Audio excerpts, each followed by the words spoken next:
중학교 2학년 2학기 과학 용해도 물 100g에 최대로 녹을 수 있는 용질의 그람수. 어떤 온도에서 물 100g에 최대로 녹을 수 있는 용질의 그람수.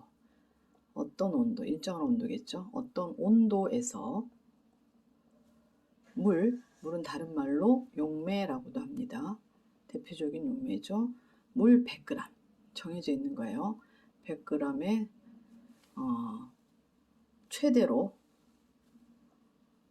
100g에 최대로 녹을 수 있는, 최대로 녹기 때문에 우리는 이거를 포화라고 합니다. 포화용에 녹을 수 있는 용질의 그람수. 그래서 그거를 그람 퍼 물 100g이라고 합니다. 자, 오른쪽 그림은 여러 가지 고체 물질의 용해도 곡선을 나타낸 것이다. 자, 보니까 자, 질산칼륨은 이렇습니다. 그 다음에 얘는 더 가파릅니다. 그 다음에 염화나트륨은 거의 이렇습니다. 황산구리도 이렇습니다. 자, 가장 가파른 애가 얘네요. 그래서 기울기로 따지면 얘가 가장 크고, 그 다음에 얘가 2번 같아요. 얘가 3번, 얘가 4번. 자, 여기서 우리가 직선이 아니기 때문에 기울기라는 말은 쓸 수 없지만, 그래도 이게 증가할 때 온도가 높아지면 용해도도 증가합니다. 그렇기 때문에 이거를 그 비례 관계로 보고, 경사가 급할수록 어떻게 했어요? 많이 석출되겠죠. 얘가 이게 온도 몇 도씨, 온도 여기가 용해도 이렇게 돼 있는데 다 위쪽으로 올라가고 있잖아. 이렇게 온도가 여기 염화나트륨 하나만 온도 변화에 따라서 용해도 변화가 아주 천천히 일어납니다. 온도가 올라가면 용해도도 올라갑니다. 이런 관계에 있다는 것을 여러분이 아시고 이 문제 풀면 돼요. 60도씨 물 100g, 여기 어딘가에 60도씨가 있습니다. 60도씨의 물 100g에 포화 용액을 만든 후 20도씨로 냉각합니다. 60도씨에서 20도씨로 냉각을 하게 되면은, 자, 온도가 60도 있다가 20도로 냉각하게 되면은, 냉각하게 되면 반드시 석출, 그죠? 녹지 못하는 용질이 석출이 됩니다. 결정체가 생기는 거죠. 결정체가 생기는데, 그 결정되는 양이 가장 많은 것은 1번이 가장 많습니다. 그 다음에 2번, 그 다음에 3번, 그 다음에 4번, 이런 순서로. 자, 경사가 급할수록 결정체는 많이 생깁니다. 온도가 떨어질 때.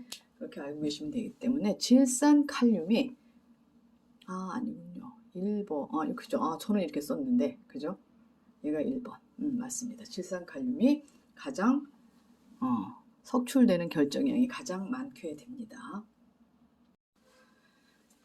자, 16번 문제. 이 그림에 대한 해석입니다. 설명. 자, 그림에 대한 설명으로 옳지 않은 것은 그랬습니다. 여러분은 이 문제가 굉장히 중요합니다. 이 그래프를 이해하는 것이기 때문에 되게 중요하고 정확히 알고 계셔야 되겠습니다.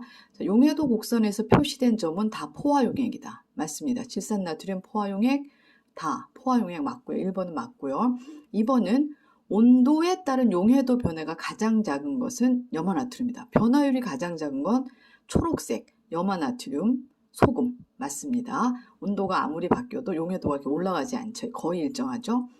자, 40도씨 물에서 40도씨 물 100g에 가장 많이 녹을 수 있는 물질은 질산나트륨이다. 그죠? 용해도가 가장 변화율이 가장 심한 질산나트륨 맞습니다. 그 다음에 40도씨 물 200g에 4번 보겠습니다. 40도씨 물 200g 나옵니다. 여기는 이 그림은 전부 다 100g인데 물 100g인데 200g에 질산칼륨 63g 녹아있는 용액은 포화용액이다. 즉 이게 포화용액 곡선이기 때문에 질산칼륨을 보게 되면 40도씨에서 올라갑니다. 그럼 63g. 이 그래프상에는 40도씨 물 100g에 질산칼륨이 63g 녹습니다. 이건 틀린 거죠. 질산칼륨이 2배.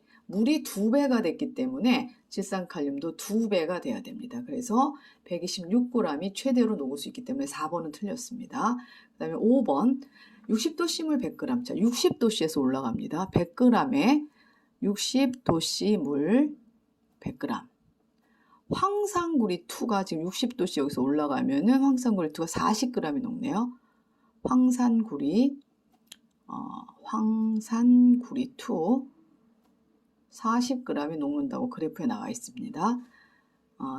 근데 얘는 40g이 녹는데 지금 60도씨 물 100g의 황산구리 용액을 35g만 녹였답니다. 그러면은 온도를 지금 20도씨로 낮춰요. 얘를 20도씨로 낮추게 되면 20도씨 용해도를 보면 황산구리가 몇 g이 녹을 수 있죠? 20도씨가 되면 황산구리가 최대로 20g 녹네. 물 100g에 황산구리 20g. 얘네들이 용해도입니다. 이게. 그죠? 그래서 여기서 낮추게 되면 15g의 석출이 생긴다. 결정으로 석출된다. 맞습니다. 5번은. 틀린 거는 4번만 틀렸고 나머지 1, 2, 3, 5번은 맞습니다. 여러분도 이렇게 이해하고 누구에게 설명할 수 있어야 이걸 이해한 게 됩니다. 자, 용해도 세 번째 마지막 문제 풀겠습니다. 자, 표는 질산칼륨의 용해도를 나타낸 것이다. 자, 용해도를 나타낼 때 그래프로도 나타낼 수 있고 표로도 나타낼 수 있습니다. 자, 그래프는 아까 봤듯이 여러분이 여기가 온도, 그죠? 몇 도씨, 여기가 용해도, 그람 퍼 물 100g. 그죠? 그럼 자꾸 써보세요.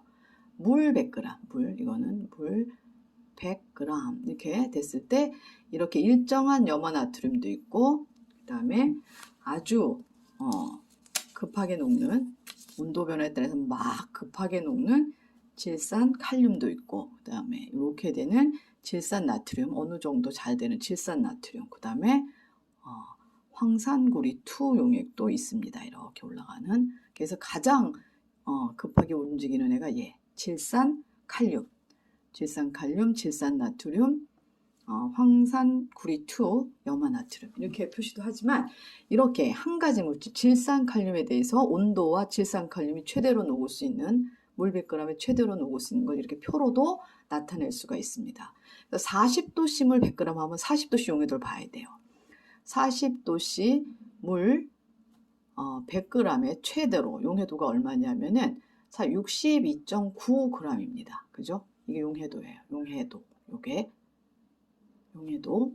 물 100g에 최대로 60.9g 녹는데 지금은 여기는 40도씨 물에 질산나트륨이 얼마?